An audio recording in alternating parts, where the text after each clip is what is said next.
Hello students, welcome to study science. This is Prafull Mahajan और आज मैं लेकर आया हूं डायनोमीटर का पार्ट 2।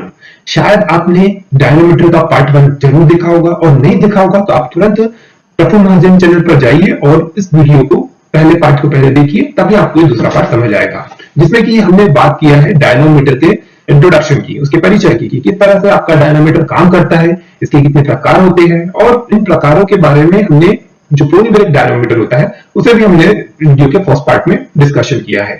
आज के इस वीडियो में हम बात करने वाले हैं रूफ ब्रेक डायनोमीटर किस तरह से वर्क करता है। तो चलिए वीडियो को स्टार्ट करते हैं आज के एक स्पेशल डे से। आज है 4 मई और इसको कोल मिनरल्स डे के रूप में मनाते हैं। कोल मिनरल्स डे ये क्यों मनाया जाता है? तो आप जैसे देखिएगा कि कोयले का आप सभी के जीवन में बहुत बहुत यूज होता है ना। जैसे आप अभी लाइट जो आप मोबाइल या जो लैपटॉप है जिससे भी आप अपना वीडियो देख रहे होगे तो वो लाइट से चलती है, तो इलेक्ट्रिसिटी बनाने में काफी योगदान कोयले का होता है। ठीक, तो इस कोयले को भी बहुत जमीन के अंदर से जाकर के निकाला जाता है और इस जमीन के अंदर से निकालने में इन मजदूरों का काफी योगदान होता है। तो इनके योगदान को प्रोत्साहन देने के लिए और साथ ही साथ इनके कार्य को अवेयरनेस लाने के लिए, क्योंकि कई बार होता है कि काफी दुर्घटनाएं भी होती है, आपने कई बार सुना होगा, तो इन सब की चीजों के प्रति इन्हें प्रोत्साहन और अवेयरनेस लाने के लिए आज के दिन 4 मई को कोल मिनरल्स डे मनाया जाता है। ठीक है, चलिए आगे बढ़ते हैं। डायनोमीटर की अगर हम बात करें, डायनोमीटर एक ऐसी डिवाइस है जो ब्रेक पे जैसे ही है, लेकिन ये ब्रेक से इसलिए डिफरेंट होती है कि ब्रेक से सिर्फ आप अपनी गाड़ी को रोक सकते हैं या उसकी स्पीड कम कर सकते हैं, लेकिन डायनोमीटर से आप रोकने के साथ साथ उसकी जो पावर होती है, फोर्स होती है, टॉर्क होती है, उसको भी मेजर कर सकते हैं। तो ऐसा आप कह सकते हैं ये एक मेजरिंग डिवाइस है, या आप कह सकते हैं कि मापक यंत्र है। जैसे इसमें बताया है, dynamometer is a device for measuring force, torque और power. For example, the power produced by an engine, motor और other rotating prime movers can be calculated by the simultaneously measuring torque and rotating speed. Dynamometer is a device which is used to measure the frictional resistance. मतलब जो घर्षण प्रतिरोध के कारण वहां पे जो एनर्जी जनरेट होगी, आप जैसे बात करते हैं, तो उसको यह मेजर करने के कार्य में लाया जाता है। या यह कह सकते हैं कि यह एक बल आघूर्ण एवं शक्ति मापने वाला यंत्र है। जिस तरह से हमने समझा, अगर बल मापना और शक्ति मापना का अगर एक्चुअल एप्लीकेशन देखें, ये तो हुई थ्योरेटिकल बातें कि हाँ ऐसा होता है, ये चीजें ऐसी होती है, लेकिन अगर प्रॉपर एप्लीकेशन तौर पर अगर हम देखें, अनुप्रयोग के आधार पर देखें कि ये डेली लाइफ में कैसे यूज होता है, तो चलिए आप एक उदाहरण लेकर चल सकते हैं ऑटोमोबाइल सेक्टर का। ऑटोमोबाइल सेक्टर में आप देखते हैं कि इंजन से कुछ पावर जनरेट होती है। अब वो पावर जनरेट होती है, ये जैसे आप इंजन ब्लॉक का डायग्राम अगर आप देखें तो ये आपका इंजन है, ये आपका इंजन पिस्टन सिलेंडर यहाँ सब वर्क करता है, ये आपकी क्रैंक शाफ्ट होती है जाके आपको पावर मिलती है, और ये फ्लाई व्हील होती है जो कि इस क्रैंक शाफ्ट की घूमने से फ्लाई व्हील पे रोटेट करती है, और इसी पावर को हम आगे ट्रांसमिट करते हैं जिससे कि आज आगे आपकी व्हीकल या जो भी आप चलाना चाहते हैं वो चलती है। ठीक, तो इस मॉडल के थ्रू आप इजीली समझ सकते हैं। तो अगर हम देखें, वैसे ही होता है ये आपका जो रूफ ब्रेक डायनोमीटर है उसका भी मॉडल या आप जो डिवाइस कह सकते हैं। इसमें होती है फ्लाईव्हील, ये रूप लगी हुई होती है, साथ ही इसका एक छोर देखिएगा आप तो इसमें वेट लगा होता है, इसका दूसरा छोर देखिए तो इसमें होती है एक स्प्रिंग डिवाइस, स्प्रिंग लगी होती है। ठीक है, जिसमें की अलग अलग नंबर्स भी होते हैं जिसके थ्रू आप कैलकुलेट कर सकते हैं कि कितना कितना वेट उसमें गेन कर हो रहा है। ठीक, तो ये रहा आपका पूरा कंप्लीट सेटअप जो कि आपका जो रूफ ब्रेक डायनोमीटर होता है उसका। अब रूफ ब्रेक डायनोमीटर को जानने से पहले एक बार हम फिर से चीजों को रिकॉल कर ले। हमने पिछली क्लास में पढ़ा था टाइप्स ऑफ डायनोमीटर के बारे में। तो डायनोमीटर आप देखिए 3 तरह के आपके डायनोमीटर होते हैं, सॉरी अगर मेन देखें तो 2 तरह से हमने डायनोमीटर को क्लासिफाई किया। एक होता है आपका एब्जॉर्प्शन डायनोमीटर और दूसरा होता है आपका ट्रांसमिशन डायनोमीटर। एब्जॉर्प्शन डायनोमीटर मतलब जो अवशोषक डायनोमीटर है वो होते हैं, उसमें होता है पोली ब्रेक डायनोमीटर पहला, दूसरा होता है रूफ ब्रेक और तीसरा होता है हाइड्रोलिक डायनोमीटर। इसी तरह आगे भी ये सब डायनोमीटर होते हैं, लेकिन आज हम रूफ ब्रेक डायनोमीटर की बात कर रहे हैं। रूफ ब्रेक डायनोमीटर हमने जैसे देखा कि रूफ डायनोमीटर की डेफिनेशन देख लिया, ठीक, और साथ ही साथ अगर हम देखें तो absorption dynamometer, power absorb dynamometer measure and absorb the power output of the engine to which they are coupled. मतलब इसमें जो बात किया है एब्जॉर्प्शन की, बार बार बात इसलिए कर रहा है कि इसमें जो जैसे पावर जो इंजन से इसकी अगर पावर मिल रही है फ्लाईव्हील को, फ्लाईव्हील आराम से घूम रही है, लेकिन इस रस्सी के द्वारा इसको रोक करके उसकी पावर को एब्जॉर्ब करके हम यह पता लगाते हैं कि उसमें कितनी पावर है या कितनी टॉर्क है या कितना फोर्स जनरेट हो रहा है। तो इसीलिए इसका नाम इसके कार्य के आधार पे एब्जॉर्प्शन डायनोमीटर या एब्जॉर्प्शन डायनोमीटर की कैटेगरी में आता है और इसे रूफ ब्रेक डायनोमीटर कहते हैं हम। ठीक, रूफ ब्रेक डायनोमीटर का अगर कंस्ट्रक्शन को अगर हम देखें, जैसे मैंने आपको भी थोड़ी देर पहले बताया, it is the another form of the absorption dynamometer. जैसे पहला हमने प्रकार देखा था जो पोली ब्रेक डायनोमीटर होता है, इसके अलावा आगे हम पढ़ने वाले जो हाइड्रोलिक डायनोमीटर होता है, और ये दूसरा प्रकार का जो रूफ ब्रेक डायनोमीटर था। ठीक, तो इसमें वो है use measuring power of the brake engine, जो कि आपकी ब्रेक इंजन होती है उसकी पावर को मेजर करने के काम में लाया जाता है। इट कंसिस्ट ऑफ टू और more ropes bound around the flywheel और rim of the pulley fixed with rigidly to the shaft of an engine. मतलब उसमें बताया है कि भाई यहाँ होती है आपकी, जैसे आप रिम भी कह सकते हैं, पुल्ली भी कह सकते हैं, या फ्लाईव्हील भी करके चलिए, तो इसके ऊपर लगी होती है आपकी, हम लपेटते हैं रोप। ठीक, इसकी वन साइड रोप जैसे सेंटेंस में बताया connected to a spring balance and other to a moving device.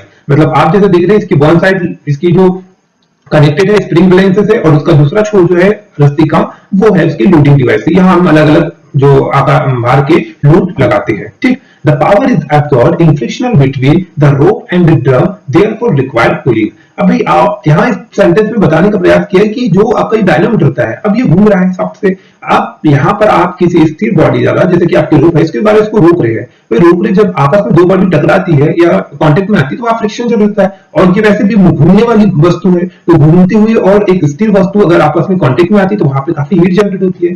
तो इसी हीट को कम करने के लिए हम क्या करते हैं, यहाँ पे कूलिंग डिवाइस लगाते हैं। इसमें बताया है कि देयरफॉर रिक्वायर कूलिंग सिस्टम, यहाँ पे एक आपको कूलिंग सिस्टम का जरूरत होती है, जिससे कि हम इसमें जो हीट जनरेट होती है उसको कम करते हैं। अदरवाइज अगर उसे हम कम ना करें तो वो हमारे लिए हार्मफुल होगी। तो सबसे पहले हमने ये जान लिया आज कि भाई डायनामोमीटर क्या होते हैं, क्योंकि हमने अगर उद्देश्य को जान लिया, उसके उपयोग को जान लिया, अपने डेली लाइफ से कोरिलेट करके समझ लिया, तो चीजें बड़े आसानी से हमें याद रह सकती है।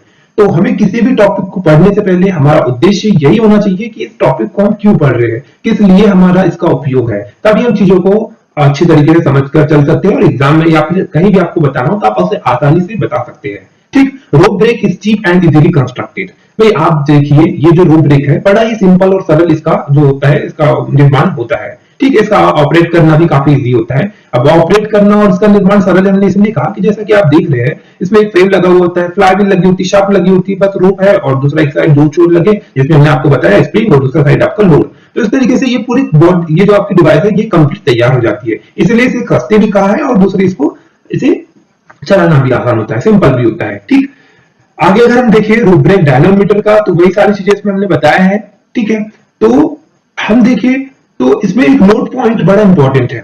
It is not very accurate because of change in their frictional coefficient of the rope with temperature. मतलब कि इसमें बताने का प्रयास किया है कि ये जो डिवाइस होती है ये उतनी एक्यूरेट नहीं होती। अब वो एक्यूरेट क्यों नहीं होती, तो एक्यूरेट इसलिए नहीं होती कि इसमें जैसे आप देखिए कि फ्रिक्शनल जनरेट होता है, हीट जनरेट होती है, तो तापमान में परिवर्तन के कारण यह बहुत सटीक नहीं होता। मतलब आप जैसे देखिए कि रस्सी में तापमान के अकॉर्डिंग इसमें चेंजेस आता है। भाई अगर आपका तापमान कम होगा तो कई बार होता है कि रस्सियां सिकुड़ जाती है ना, और अगर तापमान ज्यादा होगा तो वहां पर रस्सी में थोड़ा सा एक्सपांड हो जाता है, तो फैलाव हो जाता है, तो इसीलिए थोड़ा थोड़ा कभी कभी इसकी रीडिंग में थोड़ी त्रुटि आ जाती है, बहुत ज्यादा तो नहीं पर नहीं के बराबर। तो इसीलिए बोला है कि इसका जो ये उतना सटीक नहीं होता मापन के लिए। ठीक है, तो इसी लेकिन इसके कुछ ड्रॉबैक भी है। चलिए आगे अगर हम देखें रोप ब्रेक डायनामीटर की कंस्ट्रक्शन की वर्किंग की थोड़ा देखें कि क्या इसकी संरचना होती है।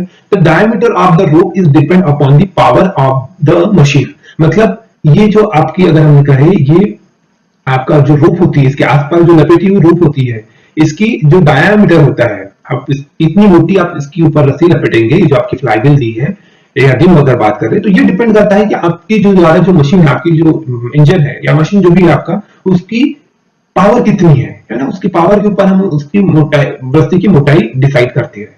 अगर आगे देखिए the spacing of the rope on the pulley is done by 3 to 4 U-shaped wooden block which also prevented the rope from slipping off the pulley।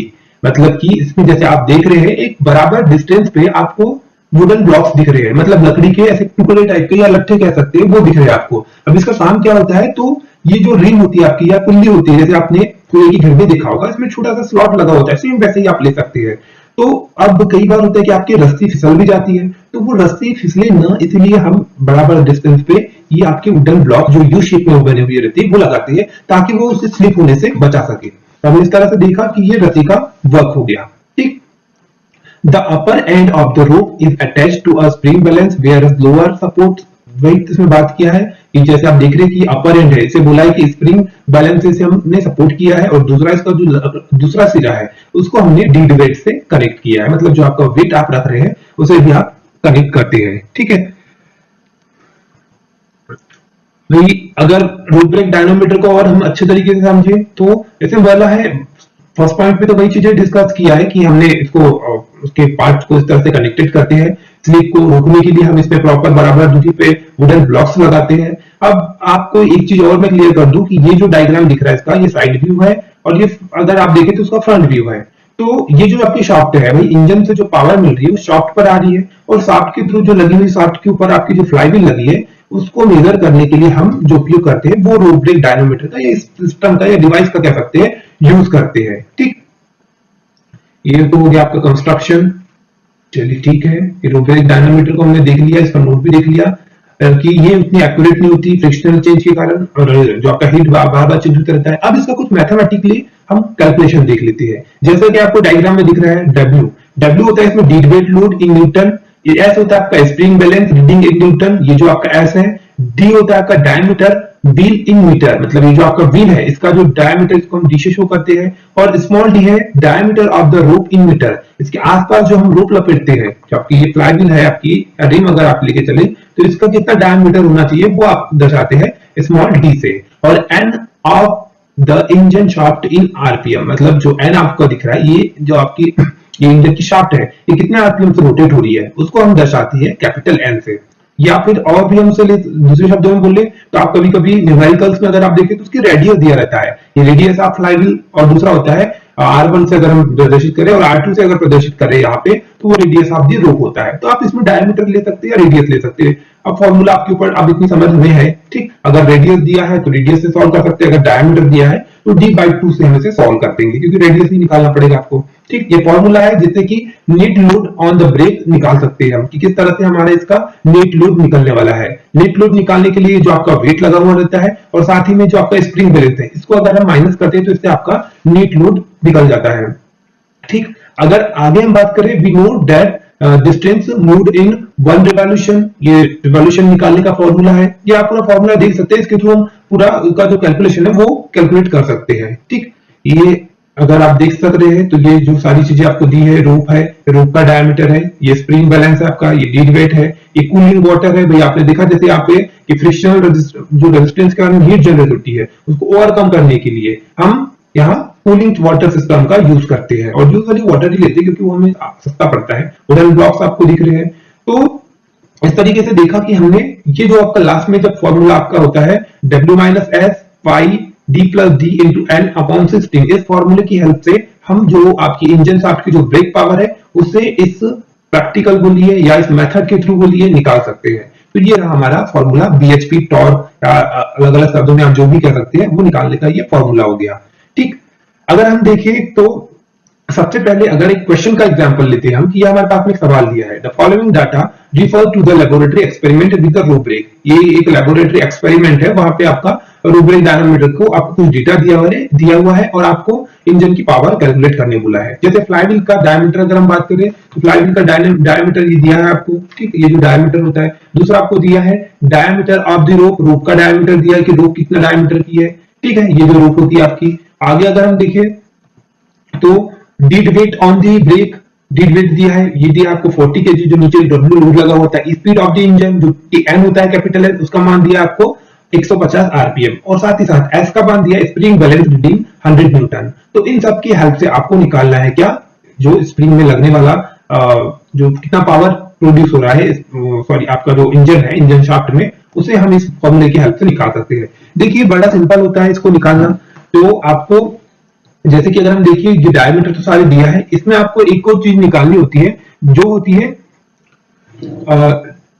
Effective radius. अगर हम बात करें, ठीक है, इफेक्टिव रेडियस जो होती है वो उसको हम RE से शो करते हैं। ठीक है, तो RE निकालने के लिए क्या करना होता है, जैसे अगर मैं यहाँ पे अगर लिखूं ये RE की बात अगर कर रहा हूं, ये जो RE होता है आपका, तो ये होता है रेडियस ऑफ ड्रम या फिर फ्लाईव्हील बात कर सकते हैं जिसे कि मैं RD से दर्शाता हूं, और दूसरा की रेडियस ऑफ रोप जिसे कि मैं RR से शो कर रहा हूं। तो इससे आपका ये RE निकल जाता है। ठीक, अब RE तो निकल गया, अब इसके बाद हमको निकालना होता है टॉर्क। टॉर्क की अगर हम बात करें तो टॉर्क क्या होता है, टॉर्क होता है फोर्स इनटू परपेंडिकुलर डिस्टेंस, मतलब बल गुना जो लंबवत दूरी होती है। जैसे कि अगर हम बात करें इधर इस वीडियो में, तो ये आपका मान लीजिए ये आपका जो ये फोर्स लग रहा है, और यहां से इसकी जो ऐसी सीधी डिस्टेंस हो गई कि 90 डिग्री बनाते हुए, ये इसकी हो जाएगी परपेंडिकुलर डिस्टेंस। ठीक है, तो हमने समझा। तो इससे हम निकाल लेंगे कि आपका टॉर्क निकल जाएगा। ठीक है, एफ इंटू अगर कर दे, एफ इंटू परपेंडिकुलर डिस्टेंस, इससे आपको निकल जाएगा क्या कि टॉर्क निकल जाएगा। ठीक, अगर टॉर्क को और अच्छे तरीके से हम समझे टॉर्क निकालने के लिए, तो अब अगर फोर्स निकालना है आपको, तो फोर्स किससे निकाल लेंगे आप? जैसे फोर्स आप निकाल सकते हैं फॉर्मूले से, जो कि आपका होता है W माइनस एस से। W माइनस एस हमने क्यों लिखा, कोष्टक बंद। तो आप देखिए जैसे कि यहाँ आपको ये डायग्राम जो दिख रहा है, यहाँ इस डायग्राम को हम शॉर्टकट में लिखा चलते हैं।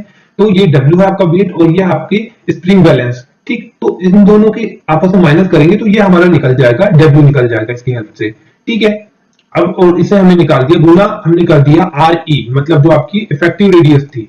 ठीक है, जो कि हमने किससे लिया था, जो रेडियस ऑफ ड्रम है और रेडियस ऑफ रोप, इससे आपने निकाल लिया इफेक्टिव रेडियस, ये यहाँ जो हमने दिया है। ठीक है, तो इससे आपने निकाल लिया क्या, टॉर्क। तो टॉर्क निकालने के बाद में आप अब निकालेंगे क्या, आपकी पावर। अब आपको पता है पावर निकालने का फॉर्मूला जो कि हमें बचपन से रटा हुआ है, वो क्या होता है, और ये P है, तो P निकालने का फॉर्मूला होता है आपका 2 पाई, या फिर आप इधर भी देख सकते हैं, ये फॉर्मूला जो होता है आपका 2 पाई n अपॉन 16। ठीक है, जैसे आप देखिए यहाँ मैं साइड में लिख देता हूं, 2 पाई n t अपॉन में 60, ये होता है आपका टॉर्क निकालने का फॉर्मूला। तो भाई पावर निकालने का फॉर्मूला। तो ये आपने इसकी हेल्प से, तो आपको पता है पाई का मान आप रख देंगे, एन आपको दिया ही हुआ है, टी आपने इस फॉर्मूले की हेल्प से, जो कि आपको ये फॉर्मूला हमने दिया है, T is equal to W minus F into R E, इससे आपने निकाल लिया टॉर्क और अपॉन में 60 रख दिया। तो इस तरह से आपकी पावर कैलकुलेट हो सकती है। आई होप कि आप सभी को ये वीडियो समझ आया होगा, और इस वीडियो के बाद आगे मैंने आपको ये 2 न्यूमेरिकल दिए हैं। आपका एक काम होगा कि आप इन वीडियो को आप इन न्यूमेरिकल को सॉल्व करेंगे, और इस सॉल्व का जो आंसर होगा वीडियो के जो कमेंट बॉक्स है, कमेंट बॉक्स में जो दिया गया है वहां आप लिखेंगे। आप इसका स्क्रीनशॉट ले लीजिए दोनों क्वेश्चन का। ठीक है।